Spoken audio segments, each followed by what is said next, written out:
Hey, welcome to the show. You see what I did there? Hey, welcome. Yeah. They tell you never explain the jokes, Jonathan, but it's our show. I'm going to explain it. So the show is a show all about show business, entertainment, advertising, commercials, blah, blah, blah. But people in this industry who aren't big celebrities. Oh, speaking of big celebrities, I should introduce my co-host. This is Leslie. Huge celebrity. You've seen her on TV, you've seen her online. One of the best hosts in this business. And I was telling a host on a show yesterday that Leslie happens to be married to. I said, one of the things that you should do, I think in any industry, if you meet somebody who's better at what you do than you are, hire them, work with them, be a part of that. And that's why I always bring Leslie and her husband into just about everything that I do. But really, Leslie, thank you so much for doing this with me, because you know how long I've been talking about this. Let me just say, what an introduction. Thank you. Thank you. Yes, I always love being with you, Jonathan. And you make me feel so good about myself and my career. But yes, we are a couple of hosts that found each other in an interesting way, Jonathan. And you and I'm talking about, not my husband. I know. Not Chad and me. But we have this knowledge about an industry that is a mystery to a lot of people. And then we have this other knowledge that there is this whole group in the industry that they're not the ones you see necessarily in the huge movies. They're not the names, but they might be the person you're looking at on the billboard that you just drove by, or the commercial that you just saw, and you're like, hey, I love that commercial. We're the people in that group. And then everybody else that's around us making these things happen, the wardrobe people, the stylists, the makeup. We want to talk to everybody. We want to bring all of the industry, whereabouts and know-hows that we are aware of to the masses. Absolutely. Everybody has a job to do in these shoots, whether it's a commercial, a film, a TV show. I mean, you see the credits at the end of a movie, and it's like 0.07 font, and it takes 45 minutes. It's as long as the movie sometimes for all those credits to go by. All of those people, they work in entertainment and in the movie industry, but they're not all top billing. They're not all Tom Cruise. Now, don't get me wrong, Tommy, if you want to come on, I'll talk with you. We have some questions. Yeah, we'll talk with you. But I wanted us to talk to people who are what I call blue collar Hollywood. You got to go to work every day to get paid. Yeah, you work in entertainment and in the industry, but you're not making $1 million. Maybe you are, but you're going to work every day, just like everybody else, no matter what industry you work in. You just might happen to work in front of the camera, maybe behind the camera, maybe you do the accounting for commercial shoots. That's interesting to me. Oh my God, did I just say accounting was interesting to me? You did. For the first time ever on YouTube, those words were uttered. I must be tired. but that's what this journey is going to be. I love that, because somebody has to do the accounting, first of all. And that person's job, I'm sure, is a lot more to it. But I just love the fact that we're able to answer questions for people and talk to all different walks of life in this industry. It's going to be really fun. I'm excited to do this. And I'm excited to interact with people who view this, who watch this, hopefully who interact back with us, if that's a term. And I will tell you though, Leslie, we do have a special guest today, a mystery caller, an agent who wanted to join in on this when he found out what we were doing. That's all I'm going to say. He'll call in a little bit later, I'm sure. But we want to bring in people who either deserve to have their voice heard, or they want their story or the situation heard, even if they don't necessarily want a name attached to it. And I'm cool with that too, within reason. Yes. I mean, you and I have had conversations off air about certain situations that have happened to us, and how do we handle that? What do we do? Why is this happening? So airing some of that dirty laundry, I think, will be really refreshing. We only have half an hour. I know, and sometimes that agency relationship can seem a little bit like us against them in a way, even though we're all working together, our goals are the same. But sometimes I think as talent, you don't know always how to handle that relationship to the best for yourself. Actually, you worded that really well, because as you were saying it, I'm sitting here thinking, I can't even count the number of times that I've thought to myself, like, why are they doing this to me? Like, why don't they? And they're not doing anything to me. They're clicking a box, they're sending an email, right? And I think it's important, even for me, to hear that other side. Yes. I have agents and casting people that I really, really like. I have others that I really, really don't. But I should learn to understand their perspective, right? I mean, wouldn't the world be a better place if everybody just said, not that I hate that person, but I don't like that decision that they made, or the hundreds of decisions they've made before that, but I will hear them out. Good. I Right? will too. Yeah, and I think also there's a little bit of the agent is in between the talent and then their client who they're also trying to please. So we have to remember that side of it as well. So it's not always very cut and dry that it should be one way. They've got pressures coming from other directions as well. So anyway, well, we can talk to our mystery agent about that at some point. But Yeah, when he calls, and I'll tell you all, I'll tell you right now, I have called Leslie so many times, and just, I mean, you look down at your watch and it's been an hour and 15 minutes, and sometimes I'm sitting there going, how is she still on the phone with me? Like, did she set the phone down and like go make dinner and go do something and then come back and be like, mm-hmm. but I've heard every word, Jonathan, every word. Well, I'm really excited to begin this, to speak with our caller. Wait a minute. Leslie, do you hear that ringing? I don't. Is it ringing in your ear? Leslie, play along. Do you hear that ring? Oh. Yes, and Leslie. Yes, and Yes. do you hear that ringing, Leslie? I do. I do. Who's calling? I think we're getting a call. It must be our good friend, the mystery agent. Are you there with us, mystery agent? Hey, yes, I am. How's it going? It's going pretty good. So, Leslie, in case you don't know, the mystery agent is a representative, an agent in a major market. And this person agreed to call us every now and then and just sort of update us on what's going on within that part of the industry. And of course, I said yes. Yes, I love this because it's the part we don't get to see on this side of the business. So we can kind of ask some of the questions that have been noodling around for a while, like why certain things happen the way they do. And you know I have questions. I know you do. I have questions and comments and concerns. Can't wait to hear them. Oh, well. Well, we'll see. We'll see. One thing at a time. First of all, what's going on with you today? Did anything happen that you recognize as being really positive and exciting and motivating? Maybe something happened that's the opposite of that. What's going on in your world, mystery agent?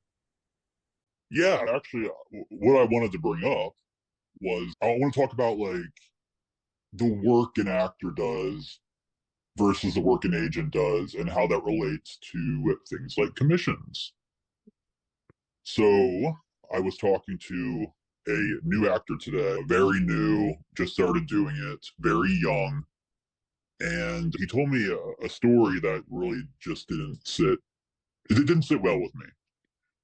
So basically what happened was this actor, on his own, through his own research and his own work, booked a pretty significant commercial in this market. It was like a SAG commercial. It paid very well. He was the principal role in it, and he did it all himself. Way to go, new actor. Yeah, right? But yeah, he contacted the casting director himself. He worked with the producers himself. Everything was himself. Afterwards, after it's done filming, he decided to reach out to agents in the area for representation. Well, it turns out that the agency he ended up signing with got wind of this commercial he did. And they reached out to him demanding that he pay them the 10% commission rate because now he's contractually obligated to do it. So this agency didn't do any work, none at all. But after they found out that he booked this, they went back and demanded he pay them. Now, do you think they did that because they thought we're going to have to do some work for this young man and for this particular commercial, so we need to almost retroactively get paid? Or do you think they thought, this guy's new, that's a big commercial, let's wet our beaks a little bit here? I mean, all I know is what he told me, right? But I am inclined to the latter because here's the thing, like, if they're going to be negotiating things later on, like royalties, then by all means, they'd be entitled to the commission on the royalties. I'm of the opinion that this guy worked hard for this himself. He did it before signing with this agency. It doesn't matter what they think. He did it himself. Shouldn't he be getting the full amount? And that's just my opinion. I'm wondering if this might be a standard contracts clause where anything you've done in the previous 6 months, we're entitled to. And as a new actor, it's difficult to even see that in a contract and then negotiate. Say, hey, I really want to sign with you, but let's remove this clause. In other words, it's a little bit of like, could this be industry norm? And then does a new actor have the power to say, hey, can we strike that from the contract? So right. And if this is a new actor, he might, and a younger guy, he might be afraid to even bring something like that up. It just seems a little bit predatory to me. It does seem a little bit predatory, and I really like that question that you asked, Leslie. Is it part of their standard contract operating procedure agreement? Mystery agent, does your agency have something like that in its talent agreement contract? No, we don't. No. Well, I think that answers that question. Not the norm. Okay. So what do you think could or should be done? Or should it just be the guy learned his lesson? It still ain't sitting right with him, which is terrible when you feel that way about your agents right out the gate, right? Can anything be done, or you learn from it and you move on? Well, I think it's one of those things, and like you mentioned the contract, like maybe it was in the contract. Maybe, yeah, and I'm sure this is a legit agency. I'm sure what they did probably is within the realms of their jurisdiction, but I just don't. To me, it's like this is such already like a crazy business, and actors already struggle to make the money. Like, how does it look to them if they do the work themselves and they're not getting the full amount? That's just how I view it. Yeah, I think there is a lot of confusion, especially when you're first starting out. But even, I mean, I've been in the business almost a decade. There seems to be a lot of confusion on when you pay a commission, who you pay, who's getting the money. There's just a lot of mystery surrounding that whole notion. And there are a lot of people trying to enter the business who think they have to pay for things like, I don't know, weird things that they try to kind of rope you in, like maybe non-legit agencies. So my comment is there's just a lot of confusion. It would be nice if we could, on this show, at least clear some of that up. Never pay an agent in this situation or that situation. I'm sure we'll get to it all at some point, but. Oh, I'm sure we will. And mystery agent, I don't want to keep you too terribly long. I'm sure you have to get back to agenting. Is there anything else that you want to add from that situation, or maybe just any advice at all to anybody entering this industry as a talent, as an agent, as a couple of talk show hosty people that are talking about talents and agents in this industry? Anything at all that you'd like to say? And you can come back anytime you like. I just say, as an actor, make sure you actually read through the contracts that you get sent. And don't be afraid to say something or stick up for yourself if something looks out of place. Well done. Mm-hmm. That is the mystery agent. Thank you, mystery agent. Bye. Wow. Yeah. Wow. That's a lot. It is. And I feel for a new actor, a young actor. I entered this business at 37 years old, so I had a little bit of life underneath my belt. So, but still at that age, I probably would have done the same thing. I probably would have handed the money over. So excited to have representation, so excited about this new career. You almost don't think about it. And then afterwards you're like, wait a second, that doesn't seem right. So just compassion. I don't know if I'd have done that. Even when I started out, I don't know if I'd have done that. I don't think you would have. I mean, I don't know. But what do you think? I mean, do you think that maybe in terms of that agency, that they didn't think there was anything wrong with that? Like maybe the talent, because we've only heard the talent's perspective through another agent, right? But you think maybe they're like, look, everybody does this. That's standard. We're going to earn it, right? In the future. I don't know. I do think that it's probably their agency's standard practice. And I do think that there's probably some talent that looks at that in the contract and says, no, let's strike that. And then there are other people who just miss it or don't understand it or just, but yeah, I do think that their rationale is that we are now representing you. This is fresh work, even though we didn't book it for you. It's still fresh work. There's still going to be some things that we need to do for it and track it over the years. And if there's a renewal and maybe that's how they consider it, like a clean start. If they go back 6 months or a year to other work, it doesn't seem right, but yeah, maybe that's. I don't know if I would use the word clean to describe it, other than like clean out this guy's check. But I don't know. At the same time, though, if I was an agent, don't get me wrong, I would want part of that money. And even if I was entitled to it, at the same time, this is the kid's first gig in town, just starting out. Hang on to the money that you booked before we even knew who you were. But you better book a couple things in the next couple weeks. You know what I mean? Let's make up for that. But you hang on to that.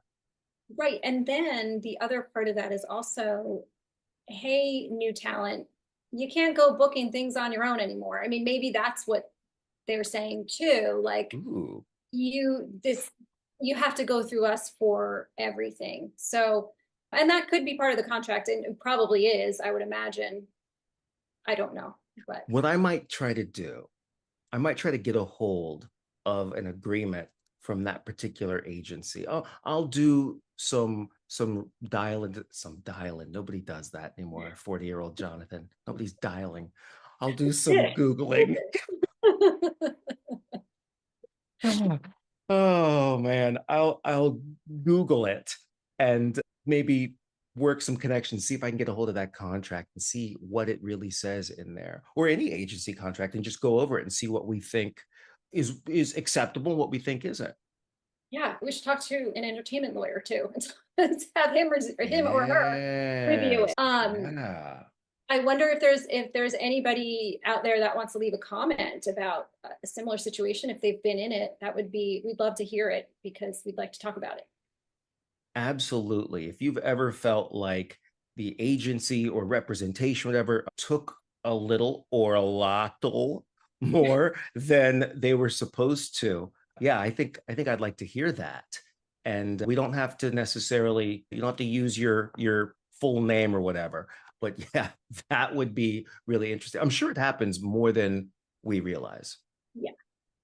I wanted to spend just a couple minutes talking about hosting and presenting. A lot of people who produce content, commercials, corporate training videos, a lot of them, I don't think they even sometimes understand what a host or spokesperson actually is. I'm sure you've seen plenty of times it says actor. Yes. It's like, well, yes, in terms of like I'm doing things, in terms of I'm on camera, but I'm not playing a character. I'm reading your corporate policies.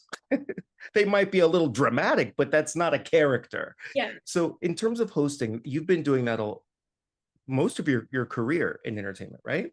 Yes. What Yeah. makes a good host, Leslie? What a loaded question. No.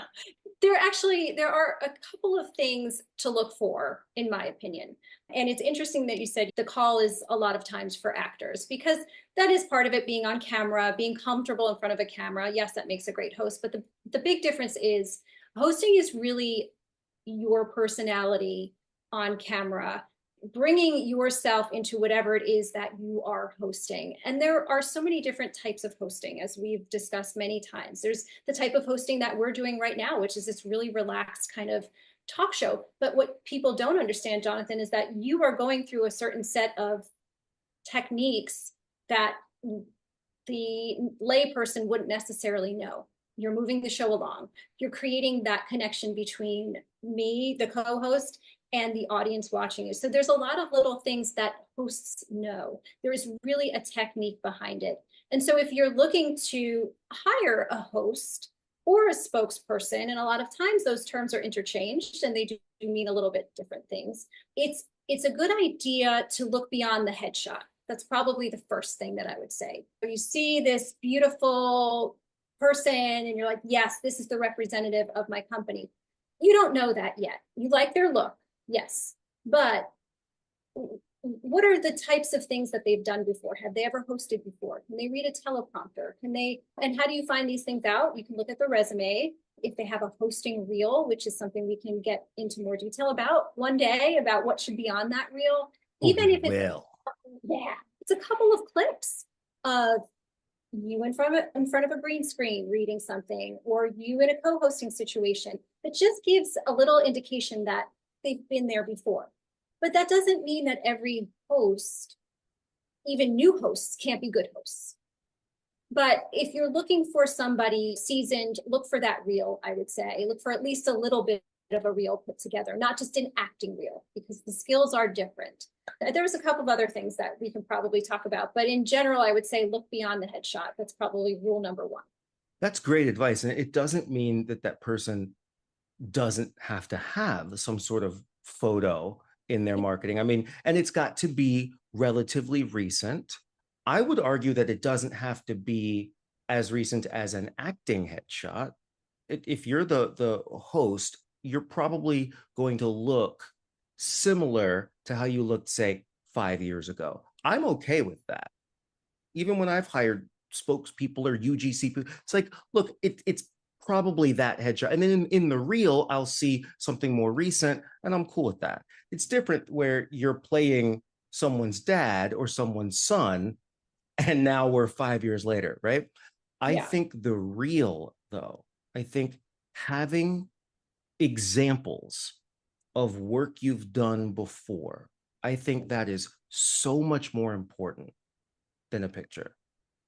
Yes, that's the proof that you can your way around the set. And there are a couple of other techniques to look for as well that we can get into. We talk about the hosting stance, we talk about certain word pronunciation, all these little things. And I think the last thing that you want as somebody hiring a host or a spokesperson is to get on set and then go, uh-oh, this is not what I was hiring. Oh, yeah, no. because you have one day. We got to get this done in one day today. And odds are, if we had to call somebody in at the last moment, I'm getting fired up, can you tell? We, meaning if I'm the producer, if I have to call somebody in at the last minute, that's luck that I find somebody who's available, who's skilled enough to do it. And at that point, I'm rushed and freaking out, and I might not even take the time to look for reels, headshots, whatever. So if you pick the right person the first time, then you probably won't have to deal with all of that.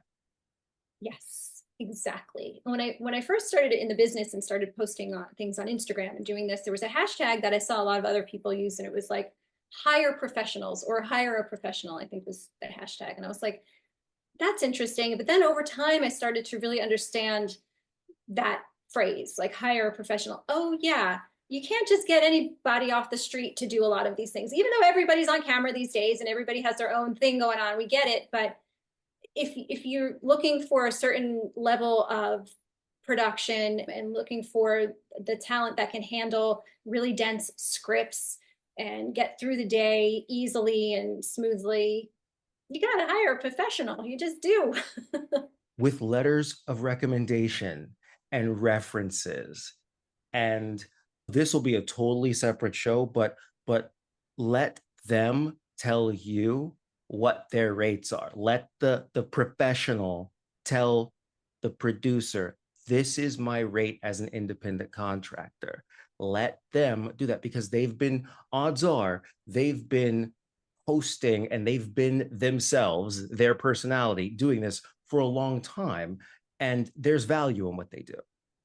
And the producers that I've worked with that had the best outcome at the end of that production were the ones that not just understood that, but sort of elevated that, if that's the right term. They really paid close attention to make sure that all parties were aligned with expectations, and it was equal across the board. It was a team working for that production company's client, who happened to be the corporation that's doing the production, whatever. Did that make sense?